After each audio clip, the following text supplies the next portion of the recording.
23 मार्च यौम पाकिस्तान की तकरीब से खिताब में सदर पाकिस्तान आसिफ अली जरदारी ने कहा कि आज शोहदा की कुर्बानियों को खराज तहसीन पेश करते हैं। हमने बहुत सी कुर्बानियां देकर आज़ादी हासिल की है। साजिशों के बावजूद पाकिस्तान की तामीर की आइंदा भी करते रहेंगे। मादरे वतन के तहफ़्फ़ुज़ के लिए किसी कुर्बानी से दरेग नहीं किया जाएगा। हमने बैरूनी अंदरूनी दहशतगर्दी का मुंह तोड़ मुकाबला किया। हमें ऐसा पाकिस्तान बनाना है जो ताकतवर और तरक्की याफ्ता हो। नौजवान नस्ल नफरत मायूसी फैलाने वाले अनासर को कामयाब नहीं होने देगी।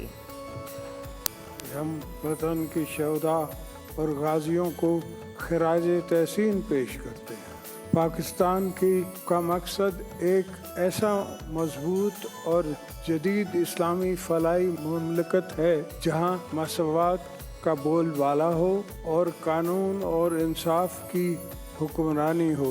हमने बहुत सी कुर्बानियाँ देकर आज़ादी हासिल की है। आज़ादी को तहफ़्फ़ुज़ इससे भी बड़ा फ़र्ज़ है। अल्हम्दुलिल्लाह हमारी कौम और अफ़वाज मादरे वतन की तहफ़्फ़ुज़ और आज़ादी के लिए हिफाजत लिए कभी किसी कुर्बानी देने से पीछे नहीं हटे।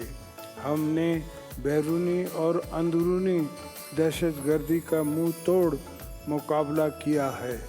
हमारी नौजवान नस्ल में नफरत और मायूसी फैलाने को कोशिश की जा रही है। हमें इसका भी मुकाबला करना होगा।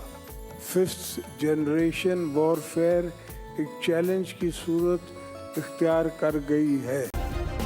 सब्सक्राइब करें और बेल दबाएं ताकि कोई खबर रह न जाए।